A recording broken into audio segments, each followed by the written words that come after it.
Hey, y'all. How has your guys' weekend been? Everybody having a good weekend at Hope? Awesome. Learning a lot, catching all the Pokemon? Yeah, okay, cool. Well, thank you for coming to the talk. This is Anti-Forensics AF. I named it this because the memes that are like, you know, that's silly AF, or like that's stupid AF, when I would read it, I would always think that's silly anti-forensics, and it's like, that's not what it means, so I don't know. My name's Int80, I'm the rapper in Dual Core. Have you guys heard the song Drink All the Booze, Hack All the Things? Yeah. Cool, that's me. This is my fourth talk that I've made about anti-forensic stuff. The other three they're all different than this, and you can find them on YouTube. I like computers, and I'm not super lead or anything like that. I just like to mess around. So here's what we're going to talk about today. We're going to talk about some memory forensic stuff and evading memory forensics with using self-modifying code. We'll look at this from like the context of being an attacker on a system, and you're basically trying to preserve your malware in your tool chain that's got persistence on that system. We'll look at some Android stuff. The TLDR of Android is that forensics sucks on Android, and then it's kind of easy to win. And then I'll show you some neat SD card stuff that I got put onto by my friend Craig Smith from Open Garages, who gave the car hacking talk on Friday. And so that's pretty much the overview. So a few disclaimers to start. I'm not a professional. Maybe you guessed by that last slide. I love to troll people, and specifically three-letter agencies. So I've had some really fun run-ins with the FBI and the NSA. Happy to talk about them with a drink in my hand or something. I don't do forensics for a living. I hack stuff, so I'm not an expert by any means. So your mileage may vary. And then everything cool that I know how to do with computers, I've learned by doing illegal things. So do illegal things.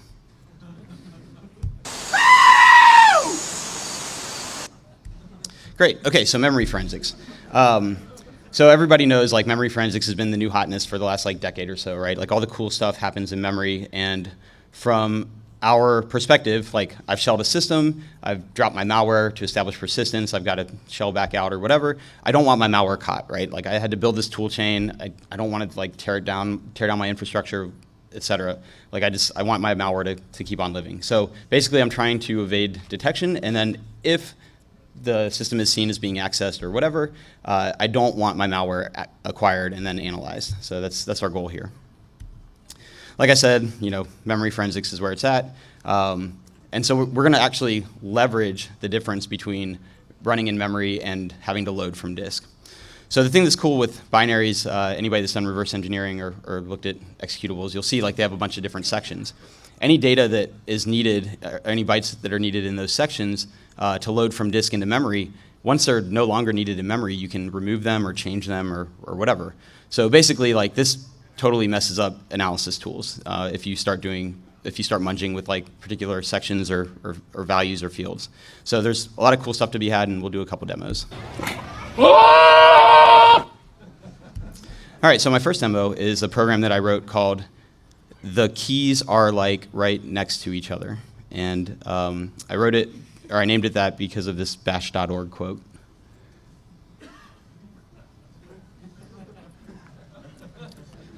It's a common typo. The keys are like right next to each other. All right, let's give this a go. See what happens. Oh no.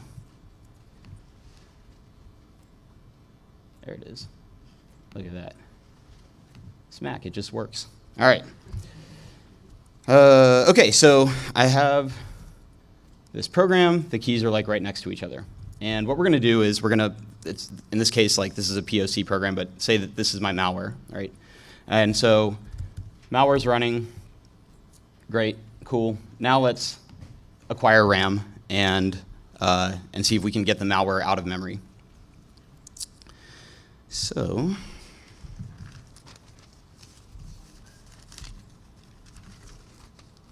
I have a really bad memory, so I have to like write all my notes down.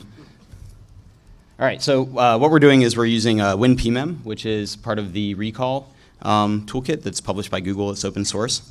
So this is going to acquire RAM, I hope. Driver unloaded. That doesn't look right. Well, let's see what happens.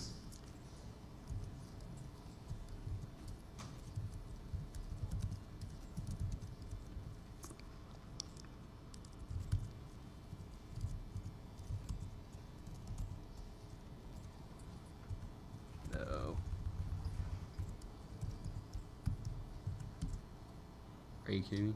Did I typo something? Oh, there we go. Cool. So recall is really nice. It's like basically IPython. If any of you guys use IPython, it's really nice. Oh, and I totally did not run it right. My bad, y'all.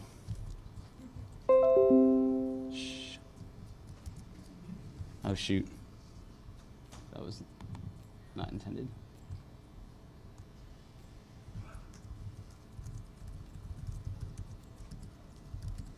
So lol.aff.mp4 in there? Yep, okay. Cool. All right. All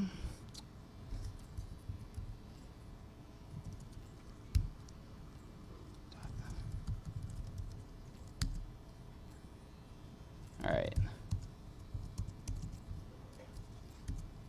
Cool. So this is recall. The PS list gives you a list of processes that you had running in memory. What is that number? 5868? 5068? 5068. Cool. Thanks. All right. So let's dump that. That's our malware, right? This is the most challenging demo I've ever done in my life. It only goes downhill from here.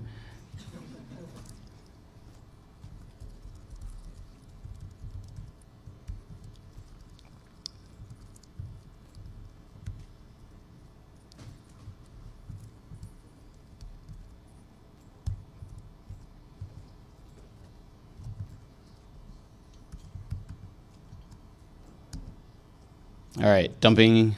Do we get it? Does it look right? Let's open it up with HXD. Oh, shoot.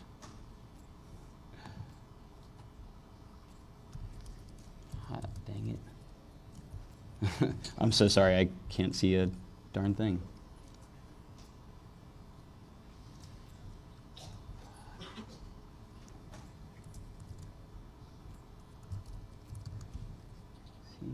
Users.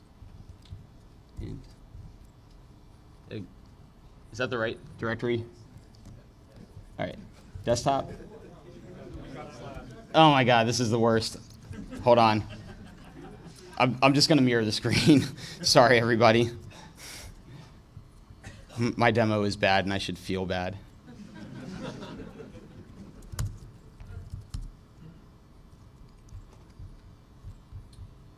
Where is the mouse?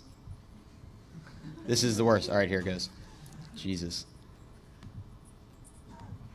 I wish I could blame like being hungover or something, but really I'm just bad at being on stage. All right. There we go. Everybody can see that, right? I can see it too. Hooray. All right. So, let's see. Executable 5068. Oh shoot, it's all zeros. Does anybody know what should be here? PE header, right? Should be like 45A. There should be like a 50 somewhere in there. And so basically if you feed this into like IDA, IDA's gonna be like, I don't know what this is, bro. It's a bunch of bytes. So it's cool, like, and then the whole point is, look, our malware is still running, right? So you can't analyze it, even though you've maybe managed to acquire it, but you can't analyze it. So malware's still running. We evaded analysis. Good job. Don't have to necessarily tear down our infrastructure and build a new tool chain. Dynafire. All right. Any questions about that? No? Okay. I guess we'll just take questions at the end anyways.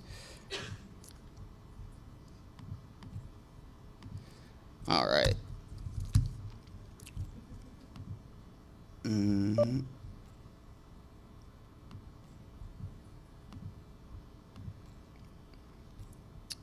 Cool. Great. So the keys are like right next to each other. So what we did is the malware, once it loads into memory, it zeroes out the header, finds itself, and then just calls RTL zero memory. The process runs fine, right? Like all the code's still executing, we're still winning, but you can't analyze it at that point. And this is something I built back in like Windows XP, like a number of years ago. It's kind of where I left off in my last anti-forensics talk. And my question was like, does it still work in Windows 10? And the answer is yes. We can take a look at the code real quick. It's kind of neat. All right, yeah. So here's the code. And this is all just standard data structures for Windows executables. There's that MZ header, there's that PE header. Basically, we're just checking, like, hey, did we find the header okay? Let's change the permissions on the page in memory so that we can write to it. And then here's our workhorse, just RTL0 memory, just writes zeros into that page. And then we reset the protections again with virtual protect, or the permissions, and we're done. And this is just POC for just looping to continue running. So really not a lot to it. It's pretty easy to do, but it thwarts analysis and you win. So it's kind of neat. All right. Cool. So yeah. Neat. All right, so this is what we did on the demo, despite all of my typos and failings. We ran winpmem to acquire memory, outputted in this lol.aff.mp4 file. That's like your memory dump, essentially. Run recall against it for analysis, and then procdump is the module that we use to get the malware out of memory.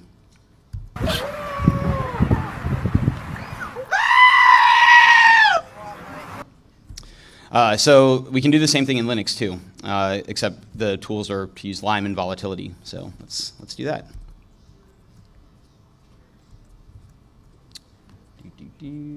Shit, actually, here, I'm just going to mirror the displays again. I think I learned my lesson the first time.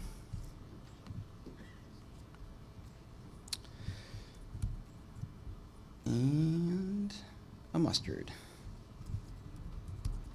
Super secret. All right. So the keys are like right next to each other. This is just some debugging output. So malware is running, right? We're doing a good job. We're doing evil stuff. And, oh no, I forget how to, no, that is not it. Fuck. Hold on, let me kill the malware real quick. All right, I'm just gonna run it in here. It's running, right, we're fine. We'll do the analysis stuff over here. All right, so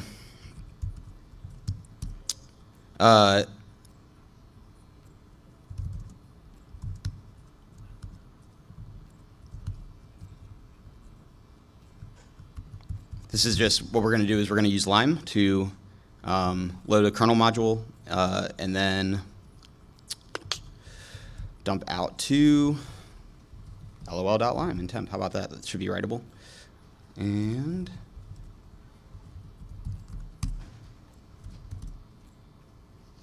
so we're acquiring memory, I hope. Let's go into volatility.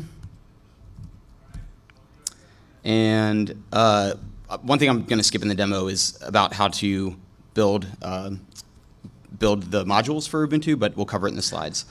So let's run volatility and check out. Oh God. Why?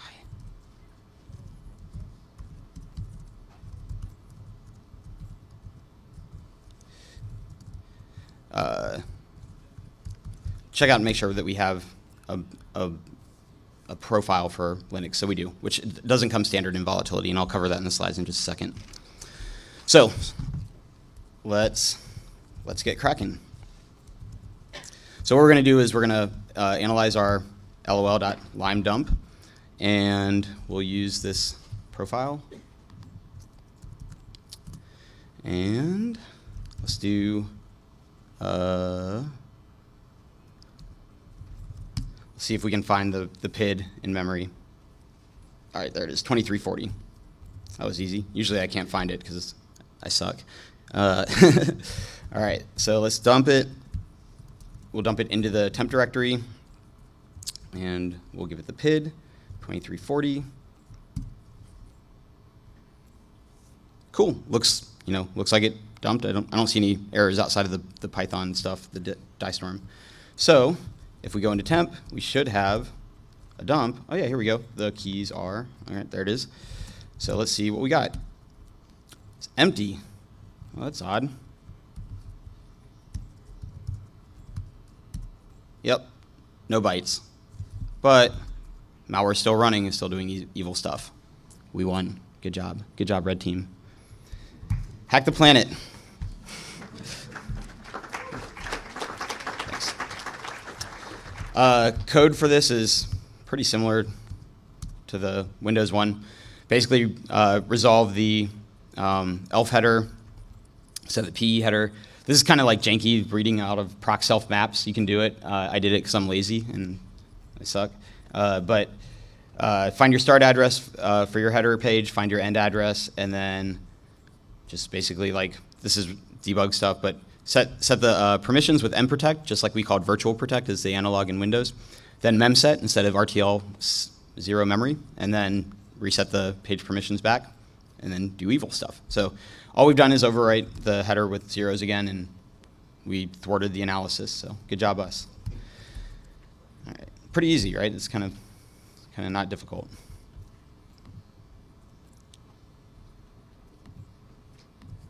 All right, cool. So that was that demo.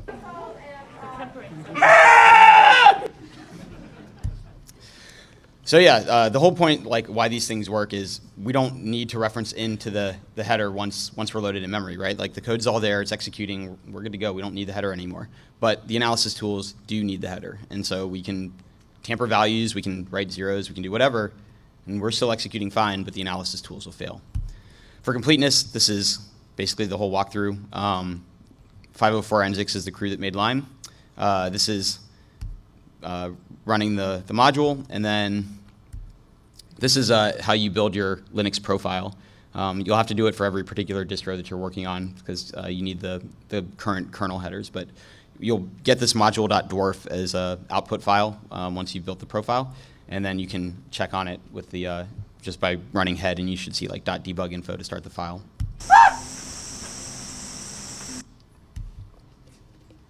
So then, excuse me, then we just move the module.dwarf file along with the current system map for the current kernel into the volatility directory, and then just run info and find it with grep just to make sure it's there. And then here's our PS list modules and our proc dump modules. So fortunately, volatility documentation is pretty good, so all of this is readily accessible online. Ah! All right, let's talk about Android stuff. I guess I'll prefix all of the Android stuff by saying, like, I made these slides before all the Qualcomm Trust Zone stuff happened, where you can like dump the hardware key out. But the premise of all my Android anti-forensic stuff is you have a device that's full disk encrypted, and the situation is you're out doing an operation, right? And you don't take your personal phone with you when you go do that. You leave it at home, and maybe your personal phone has like some evidence on it, and if you got raided while you were out, you wouldn't want that evidence to be acquired by whatever law enforcement agency was raiding you.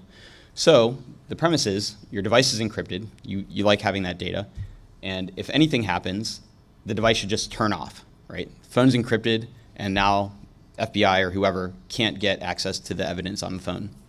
So it's a pretty simple approach, but it's all based on using encryption. So also use Tor, use Signal if you follow the Gruck.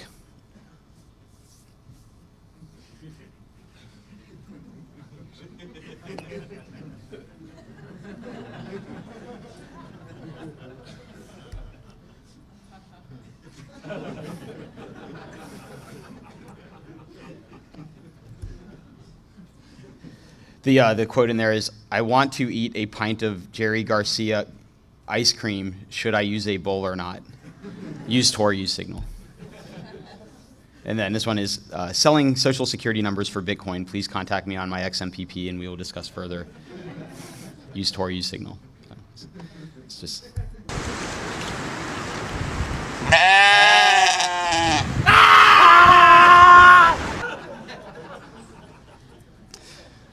Goats are literally the greatest of all time. Get it?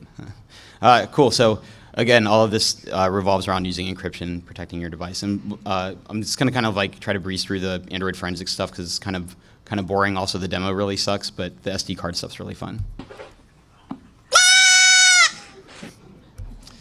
All right. So Android forensics is not the easiest thing to do in the world. Getting an actual like acquisition of the NAND storage on a device is a huge pain in the butt. You basically need like a rooted device.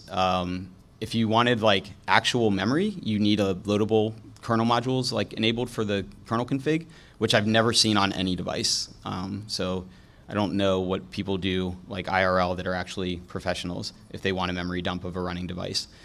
Then use netcat to get a disk acquisition off of the NAND. So you have to cross compile it for ARM, and then you have to dump it up onto the device, and then different interfaces are exposed via various builds of Android.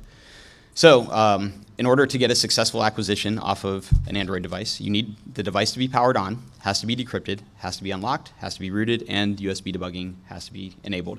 Of course, if you've got the first four, like the fifth one's kind of trivial, right? Although they kind of hide it from you now, and I think since like Android 5 or something, you have to like click in system settings a bunch of times. And then if you want memory acquisition, you have to have all that stuff, plus loadable kernel modules enabled, which again, I've never seen on a device.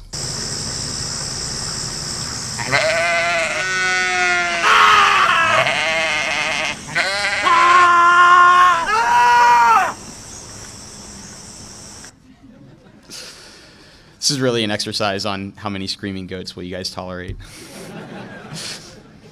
All right, so we've got a netcat cross-compiled. We've got ADB enabled. The device is powered on. It's decrypted, unlocked, etc. So you would attach your device, find it with ADB devices, assuming you have the toolkit, the Android SDK, or just enough toolchain to run ADB successfully. Push netcat up, and then what you do is you actually set up a forwarder, like a port forward with TCP IP. And so you literally will DD and pipe the bytes that you're reading off of the NAND storage through your like netcat listener. And it's so janky, but it works.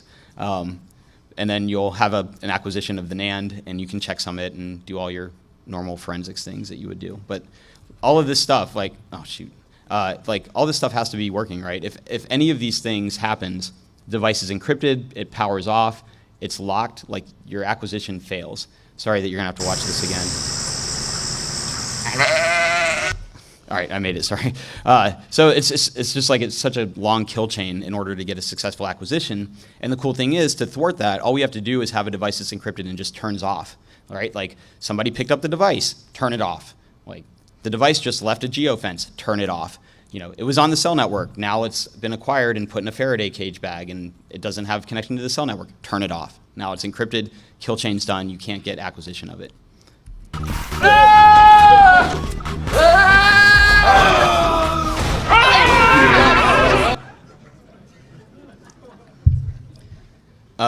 It's probably bad to confess this, but the whole reason that I made this talk was because I had the idea to do slide transitions of screaming goats. All right, so I was talking about how like another janky thing with Android forensics is how the NAND can be exposed through different interfaces. These are all interfaces that I've seen in various Android devices, right? So it's not like, yeah, I'm just going to DD dev SDA and it's always dev SDA. It's like dev block MMC block or dev MTD block. It's whatever. Also, I was just trying to be clever with that last one. Code no is comment. Great.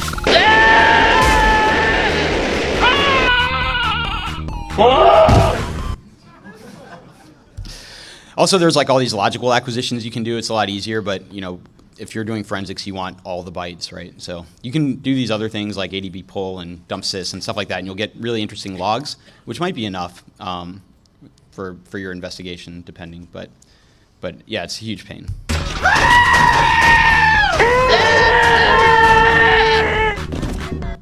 Goat simulator, love it. All right, so more stuff you can do with the logical acquisition. There's also like a tool that's made this open source called AF Logical, and it's pretty easy to use.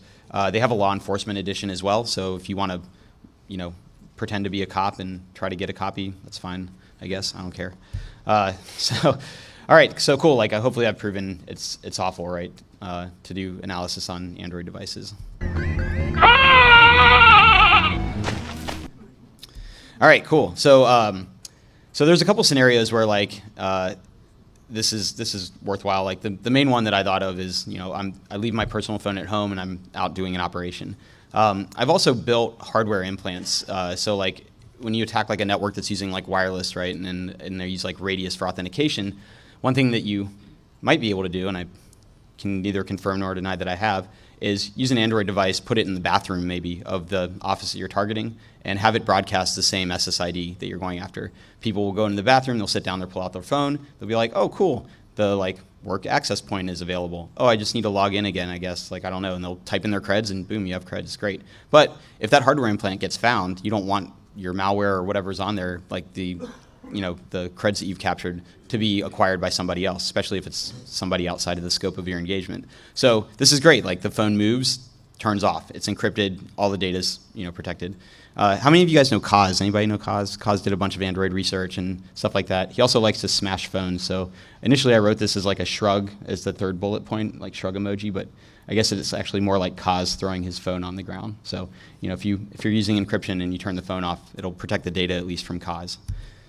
Okay, cool. So power down the device, everything's encrypted, and then of course, after you've deleted Facebook and hit the gym, then you lawyer up. All right, so you have all these sensors in your device, right? Bluetooth, right? You could pair your phone to a Bluetooth device in your house and say, hey, if it ever becomes unpaired, turn the device off, encrypt the data again. Cellular, if it stops communicating to the cell network or loses signal, just turn the device off. GPS for the geofence stuff. Motion, right? It's got accelerometers in the device. If the device moves, turn it off. Also power source, right? If you just have it running on battery and your device gets captured by law enforcement, they're going to plug it in to maintain power, right? That's the first part of the kill chain. So it's power state changes, turn it off. Same thing.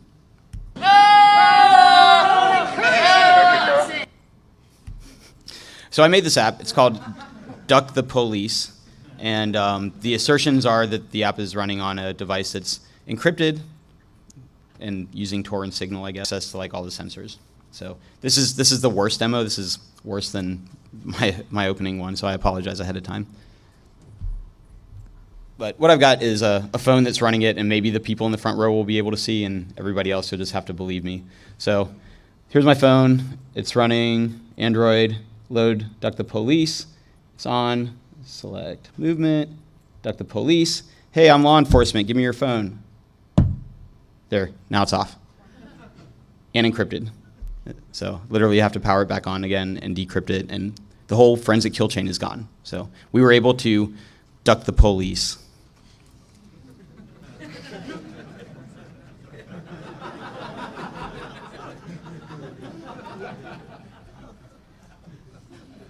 I could only find the one picture with the duck that said duck the police. So.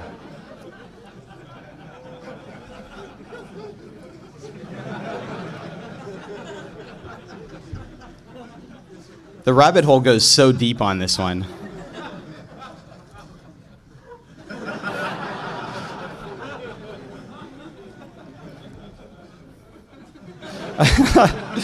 I love that one. All right, so our Android anti-forensic stuff, we encrypt the drive, right? So here I've booted it back up, and it's asking for decryption. So we won, right? No forensics evidence acquired. Good job. All right. SD cards, CTF time. Okay, so I want to play CTF with you guys, and please line up at the microphone, I guess. What we're going to do is play the CTF, and you'll see the rules, but I'm going to take suggestions from you guys on how we're going to win this CTF together.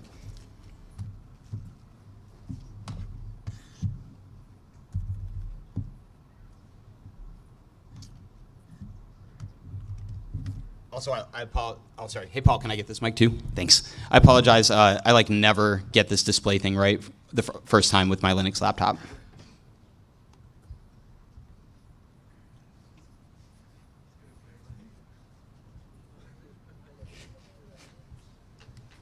Did it mirror? It did not mirror. Shoot.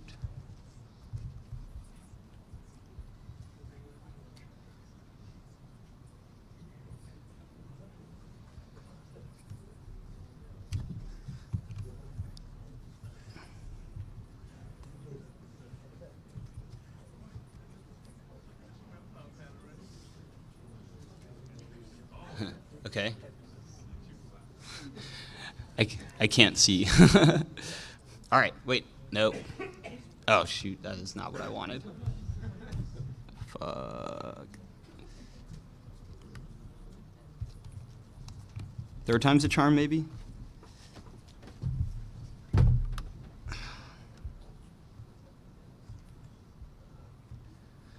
All right, we'll do it live. I'm going to fly blind here, but this is the one that worked, so I'm sorry for another terrible demo.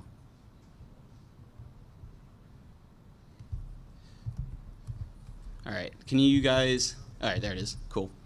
Okay. All right, so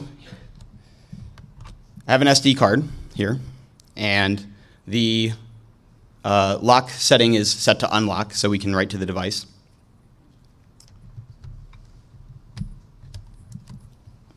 And insert it into the laptop. Cool. All right. So there it is. There's our device. Let's mount it.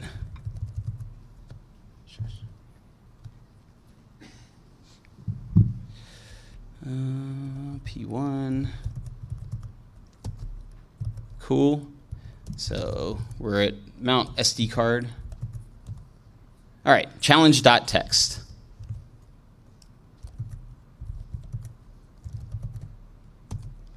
The rules of this CTF challenge are easy. You must add your name to the end of this file. Once you've done that, ensure that the file is saved and synced and will survive being ejected and remounted.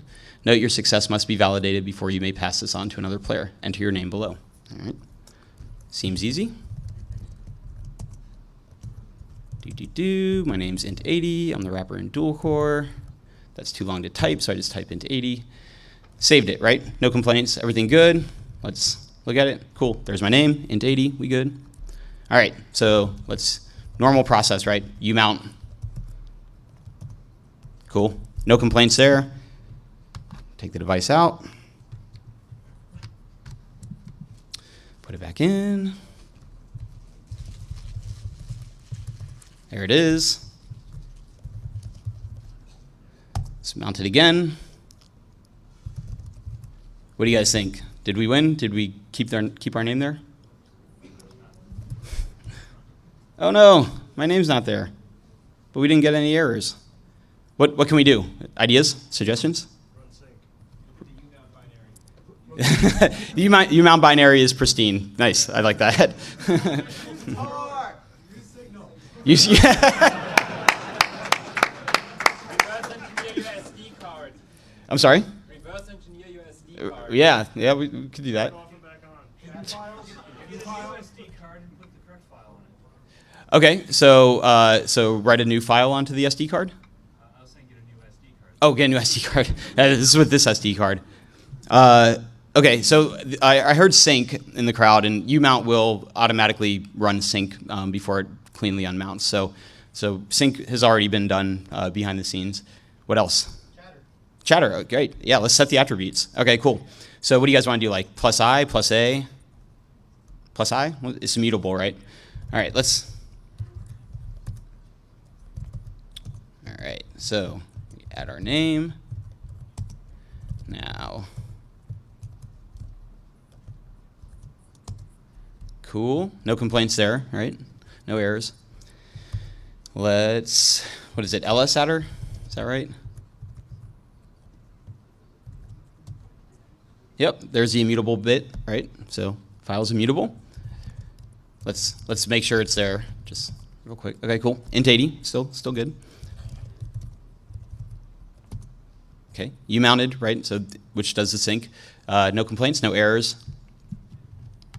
Take it out. Put it back in.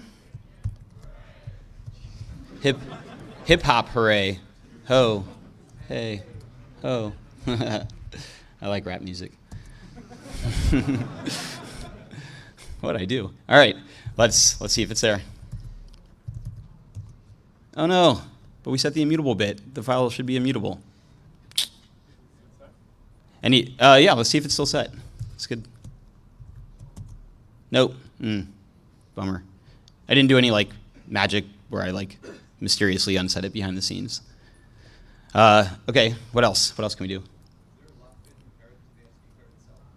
Yes. Yeah, the lock physical thing is actually like not set. Like we can write to it. There's a software one in the firmware though. Yes, there is. So we have a winner chicken dinner. So there's a tool called SD tool which will allow locking and unlocking the SD card. So what we can do is go to that directory. Don't look at that. All right, so here's SD tool, and we can run SD tool, I think. Great, I didn't put that one in the notes. Let's run help, see what happens. I think it's just over the MMC, yeah, okay, cool. So we can get the status of the card. Oops, I did that backwards.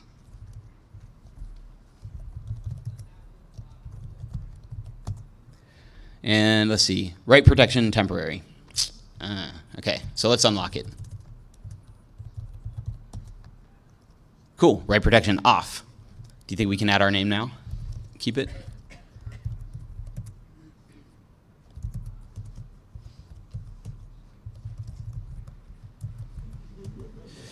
Cool. Yep, it's there, right? Let's U-mount it. And take it out.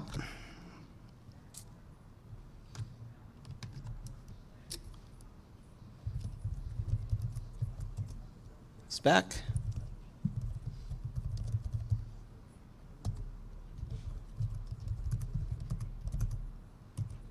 Hey, we did it. So again, shouts out to Craig Smith from Open Garages. He gave the car hacking talk on Friday. He was on the put me onto this and kind of got me down this path, and I thought it was really cool. And we'll talk about some applications of that once I switch back over to my other laptop with the goats. Why are there no errors? Because to the operating system, everything is fine, right? Like this code, this change is happening at the firmware of the SD card. So as far as the OS knows, it's fine. Everything's legit. All right.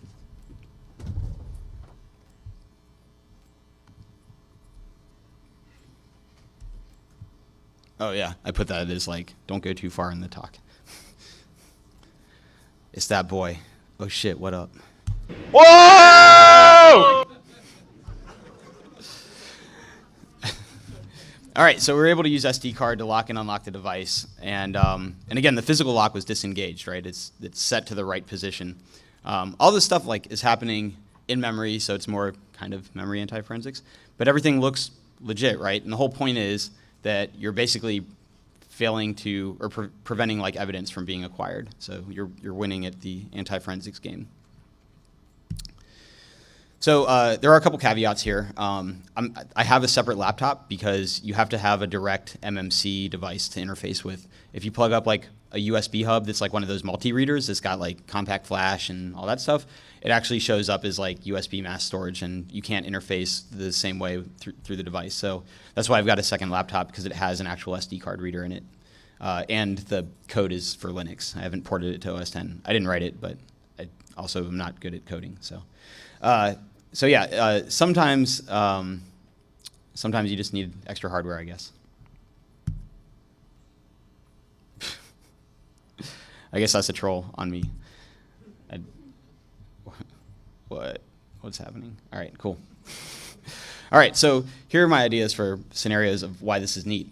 Applications, right? Hardware implant, just like I was talking about with the Android phones. Maybe you leave like a pwn plug behind or something like that. Your pwn plug has your malware on it, like running in memory or something like that, but you place it there after you've shelled out and established your connection.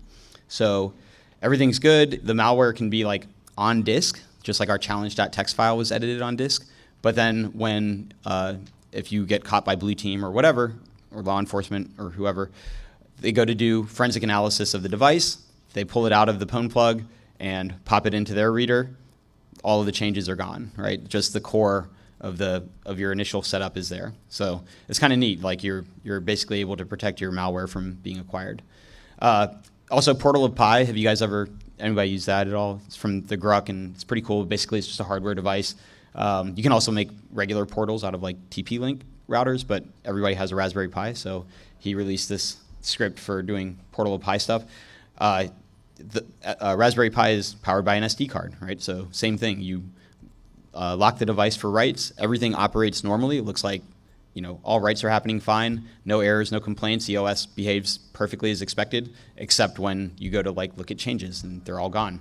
And then if you have an operator device that you're using for hacking stuff, maybe you run your OS and your attack VMs off of an SD card. And again, no writes happen to the SD card for permanence. You lock it after you've done your initial setup. And so anything that you're doing, any activity doesn't get written to the card, and no logs, no crime. You've won. I still don't know what is that? He's there! He's hiding! What kind of animal is this?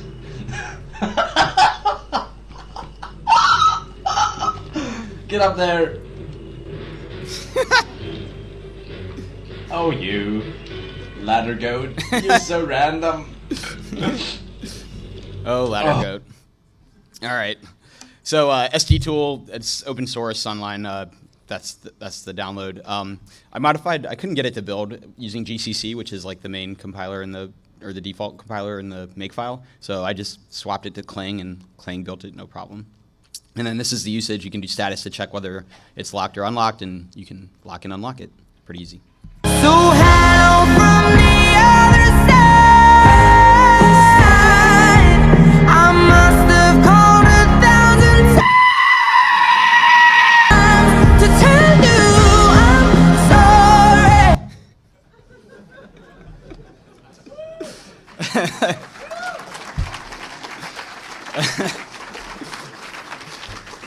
sorry. So I guess we have some time for questions. I won't be answering any questions about goats, but anything else I'm happy to answer questions about.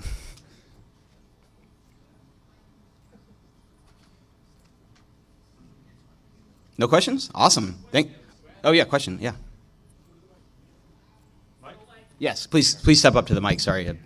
So that SD tool trick, I imagine those modifications are living in the kernel's buffer cache, the file system block cache. So if you were to cause that to go out, because it's already synced it to disk, flushed it, and then if you read in a large file or replace some syscontrol things, I imagine then while it's still running, those changes would disappear then as the cache is reread from the disk or the SD card probably. Yeah, I think you're right. I haven't tested that, but that sounds like it's probably accurate.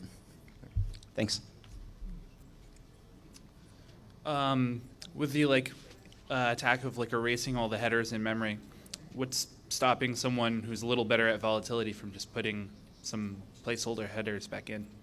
Yes, you could manually reconstruct the binary, right? If you had the time and the know-how to go through and say, this looks like the data section, this looks like the text section, right? You could potentially reconstruct the header and rebuild it. My assertion is that most forensic analysts don't have either the resources to do that or the know-how, and so that's why I figure I'd probably win. I'd love to see the WTF look on somebody's face if they were yeah, I dumped out this binary. Wait, it's empty? What's going on? So yeah, so you probably could manually go back through the image and rebuild the header, but I don't see it being a reasonable vector for analysts. Because even without the header, you could probably disassemble the rest of it, right? Right. You could throw that file so not with the volatility one from Lime, but because it was empty, right? But yeah. But with the one from Recall, you could throw that into IDA, scroll down to be yeah, this looks like a stack frame, epilogue or prologue, and then just start hitting C in IDA to say disassemble this as code, and then right from there you would start winning. But I'm working on the assertion that I don't know any forensic investigators that have IDA Pro or know how to use it. Oh, okay. Yeah. Thanks. Hi, with memory forensics being so used nowadays, do you see this technique as far as getting rid of the PE headers being used a lot in malware? I've actually never seen it in malware. It's except for my malware, but I haven't seen it in any other stuff in the wild. Why would you think it wouldn't be? I mean, is it just something you developed and no one else thought of it, or? I think it's just operators don't care, right? How many of us hack stuff and have been arrested for it? Not me. So it's just cool. If you get caught, your operational security is probably good enough that you don't actually get caught in person. And I mean, I've seen tons of malware that just plainly beacons back to other C2s, and those people don't care. They're not doing anything to obfuscate. Is you throw it in IDA and you're just yep, here's all the IOCs. These are the IP addresses it talks to. These are the domain names. These are the files it writes. I think operators are just bold and who cares if your malware gets caught? In my case, I care because I have to dev a whole new tool chain, and I don't have time to do that. So try to keep my malware family alive as long as possible. Thank you. Yeah, thank you. Cool. Thanks, everybody. Drink all the booze, hack all the things, go pirate our music on the internet. You can get it for free there, I heard. So thanks.